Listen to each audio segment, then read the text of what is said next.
Ya, ahí está grabando.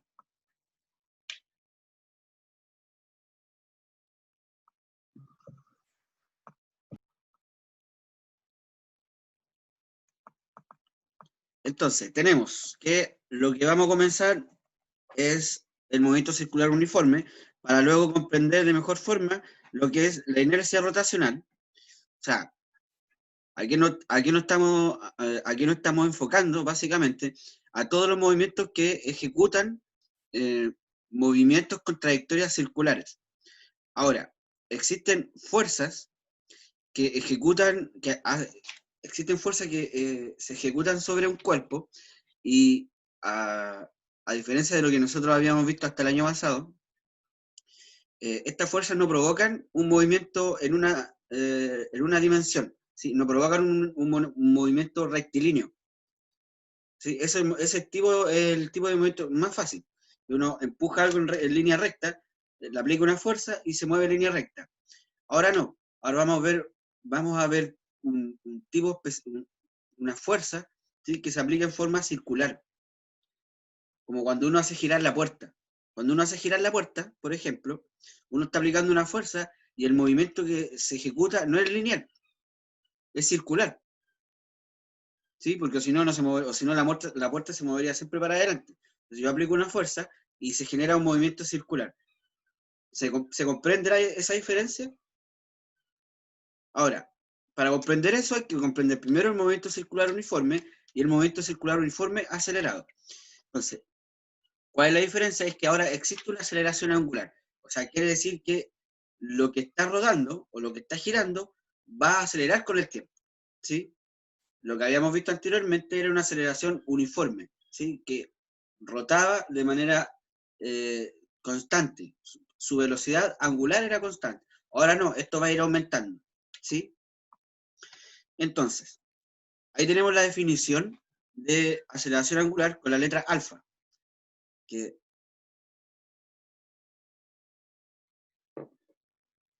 la letra alfa significa aceleración angular, donde la letra alfa va a ser igual al cociente de la velocidad final, la velocidad final menos la velocidad inicial. Pero la diferencia de esta letra, que es la letra omega final y omega inicial, la letra omega a mí me está indicando la velocidad angular. ¿Sí? A diferencia de... van a cambiar las letras en función del tipo de movimiento. Por ejemplo, este movimiento es de tipo circular, uniforme. ¿Sí? Las letras como X, B y A, X para posición, B para velocidad y A para aceleración, van a ser para movimientos rectilíneos. Para los movimientos circulares vamos a ocupar otra letra. El teta, la letra teta, para la posición, porque la posición refleja un ángulo. ¿Sí? La letra omega para la velocidad angular y la letra alfa para la aceleración angular. En este caso, en el movimiento circular uniforme acelerado, existe una aceleración angular, ¿sí? ¿Por qué existe? Porque vamos a ver fuerzas que provocan eso. Cuando hay fuerza, hay aceleración. Ahí sale explicado qué significa cada cosa, y ahí, perdón, y ahí abajito aparece eh, algunas fórmulas que... Profe, ¿Sí?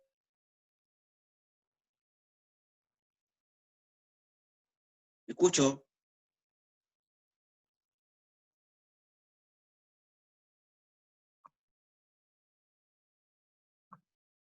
Ahora sí.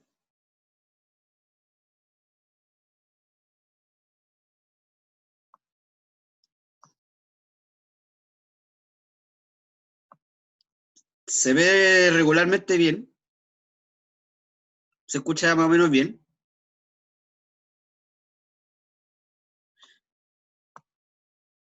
Ya, voy a continuar. Aquí abajito tenemos la definición de posición angular, ¿sí? La posición angular, si ustedes la miran, es muy similar al movimiento rectilíneo uniforme acelerado. La posición angular en el movimiento circular uniforme acelerado va a ser la posición angular más la velocidad angular por el tiempo más un medio de la aceleración por el tiempo al cuadrado. Es muy similar a la lineal. Y esta fórmula, en donde dice F es final, ¿sí? Es velocidad final al cuadrado menos, o sea, igual a velocidad inicial al cuadrado más el doble por la aceleración angular por la variación de desplazamiento de desplazamiento angular. Esa también es válida, de hecho, para el movimiento rectilíneo uniforme. Si fuera esto V y esto X, también es válida para el movimiento rectilíneo uniforme. Ahora,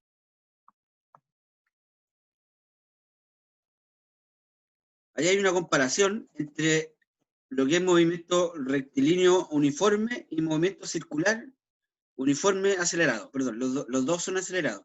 Hacia la izquierda, me quedó un poco arriba el ítem, o sea, esto lo separa. Esto es movimiento rectilíneo uniforme acelerado, ¿sí? Y si ustedes ven a la derecha, es movimiento circular uniforme acelerado, ¿sí? Si se fijan, es muy parecido. Las fórmulas son muy similares. Generalmente lo que va a cambiar son las letras. Ahora, ¿para qué nos sirve esto?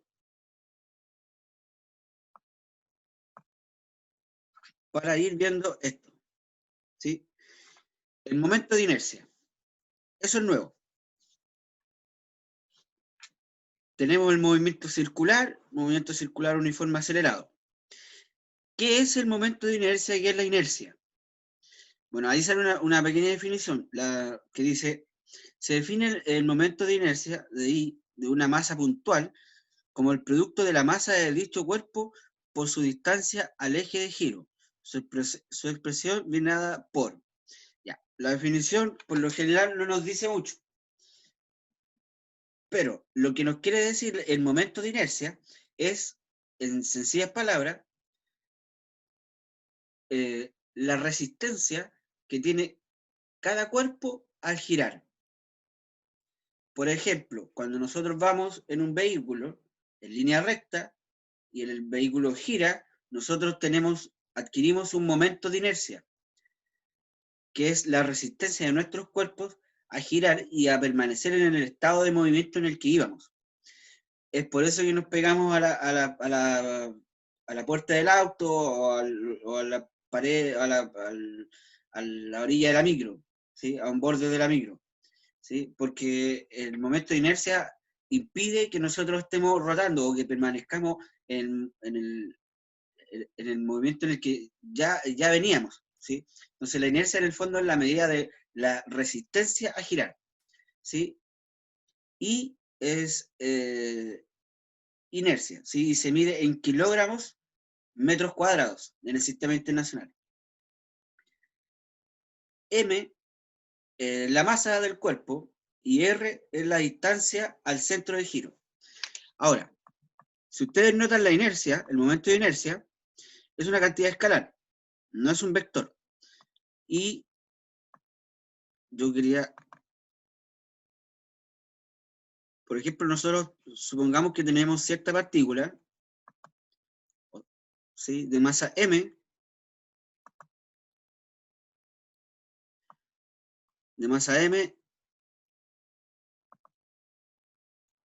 ejerciendo o girando, ¿sí? Ejerciendo un movimiento circular. Por el centro de esa trayectoria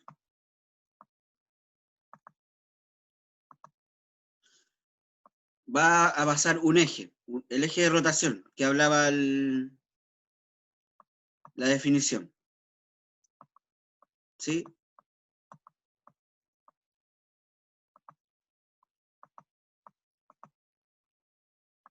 Aquí tenemos la masa y está girando en esa dirección. La definición del momento de inercia de esa masa va a ser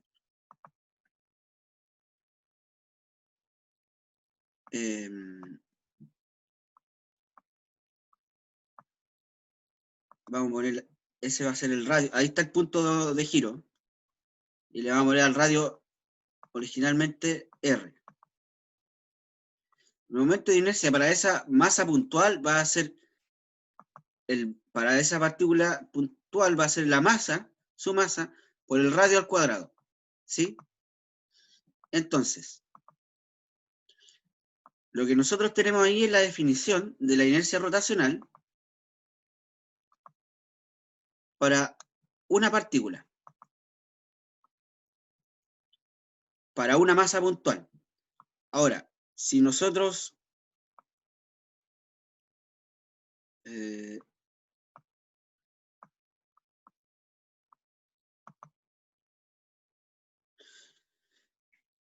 somos más estrictos, los cuerpos en la naturaleza no se mueven en como una sola partícula, sino que se mueven como sistemas de partículas, ¿sí? Como los objetos rígidos. Entonces, el momento de inercia es una medida de la inercia rotacional de un cuerpo. Cuando un cuerpo gira en torno a uno de los ejes principales de inercia, la inercia rotacional puede ser representada como una magnitud escalar llamada momento de inercia, lo que acabamos de ver. El momento de inercia refleja la distribución de masa de un cuerpo o de un sistema de partículas en rotación. Acabamos de ver para un cuerpo, para una partícula. Ahora, para un sistema de partículas en rotación, quiere decir un objeto sólido, ¿sí? Un cuerpo rígido, así se le llama. El momento de inercia solo depende, y esto es súper importante, chiquillos, el momento de inercia de cualquier cuerpo rígido, de cualquier objeto, solo depende de la geometría del cuerpo y de la posición respecto del eje de giro, pero no depende de la fuerza de las fuerzas que intervienen en el movimiento. Si algo está girando, ¿sí? Un objeto rígido está girando, va a depender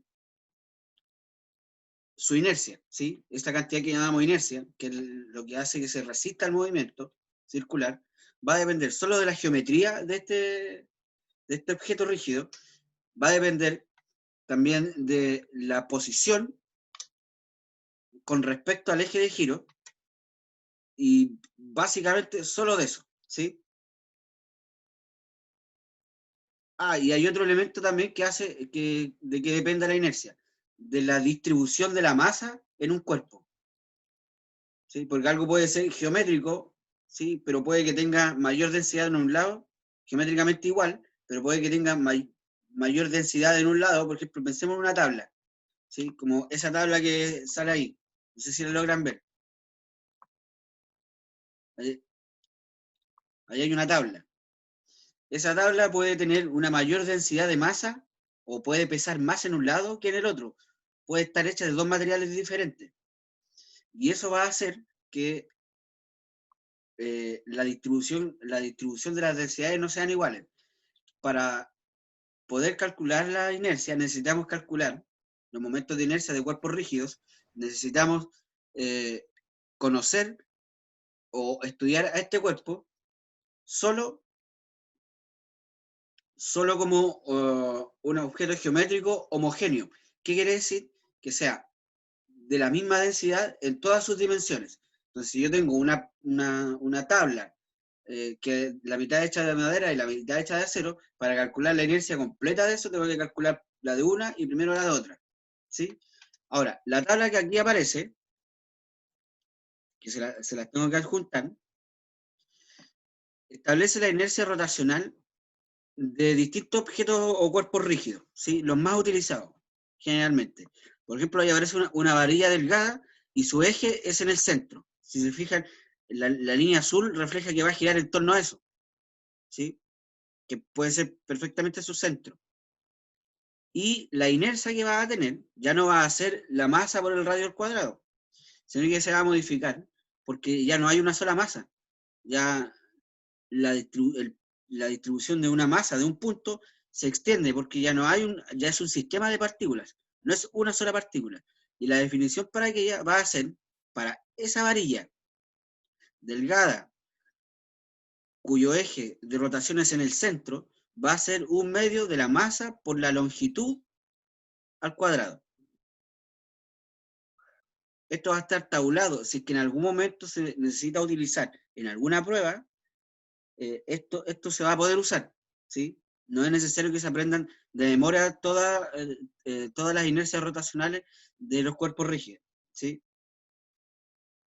Por ejemplo, acá tenemos el mismo ejemplo, el de la varilla delgada, es la misma varilla, pero ahora su eje de rotación no es en el centro, sino que es en uno de sus bordes. Entonces, ¿qué pasó? Mira. Esa ropa, los cabros culiados, le pegué una asustada y ahora está lavándolo el weón. ¿Qué fue ese damo?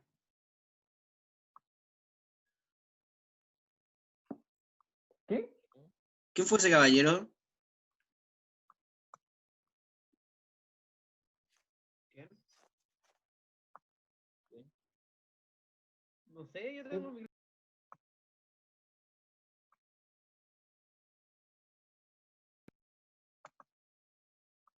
Ya, voy a continuar. Chiquillos, intenten moderar su lenguaje y de quienes estén ahí con ustedes acompañándolos. Porfis. A mí igual se me arrancan algunas, pero intentemos de que no, ¿ya? ¿Dónde estaba yo?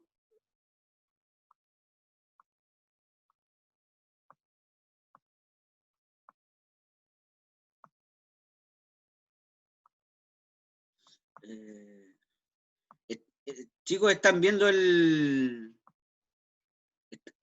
Zoom? O sea, perdón, el PDF.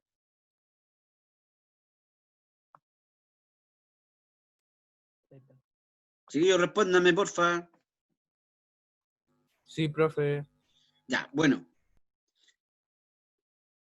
Ahí aparecen las distintas, no sé si ustedes se fijaban de que ahí tenemos la misma varilla y una distancia, un eje de rotación diferente, ¿sí? Y ahí tenemos distintos cuerpos rígidos, ¿sí? Un cilindro hueco, una esfera sólida, una esfera hueca delgada que es como un cascarón, ¿sí? Entonces, por último, vamos a llegar a la definición, solo a mencionarla, del momento angular.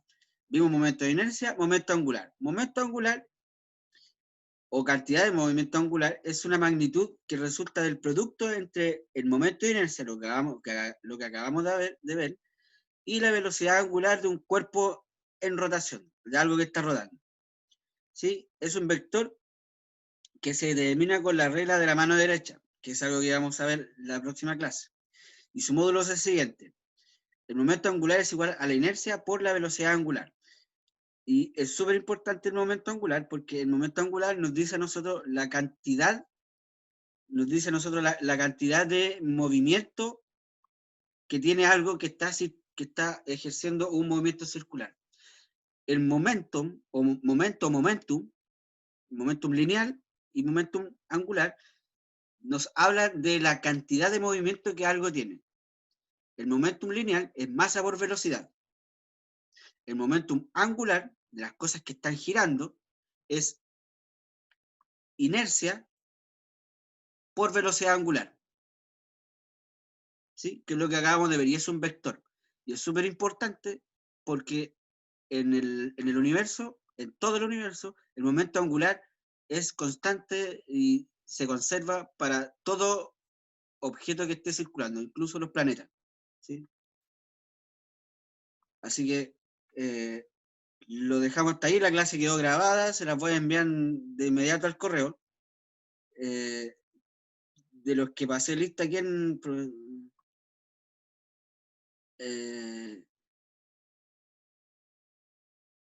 no estaba cuando pasé la lista? Alison. Yo, profesor, ¿Quién yo? se me había caído el internet, el gimnasio. Sí, Ignacio. Sí. Yo tampoco estaba, profesor, la ¿Quién? Valentina. Valentina. Ya. Yo tampoco estaba, profe. Lo siento, Me profe. callé con el Sí, niño. tranquilo. ¿Quién dijo que yo tampoco estaba? La Josefa. La Josefa, ya. Para ponerla al presente. Profesor, yo tampoco estaba, que se me había caído el internet también. Lo siento. Sí, sí me habían dicho. Gracias. Ya. Bueno, chiquillos, nos queda un poquitito, 5 minutos. No alcanzamos a ver un ejercicio en 5 minutos.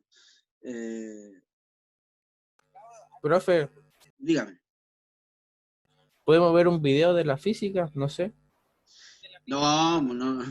Para otra oportunidad eso. Para cuando ya estemos en clase, ojalá algún día. En algún universo. Bueno, profe. Bueno, chiquillos, el video va a quedar grabado, voy a intentar subirlo por correo a todos ustedes. Si no, de pronto lo subo a mi cuenta de YouTube, ¿ya? Para que... Oh, se me había olvidado pararlo.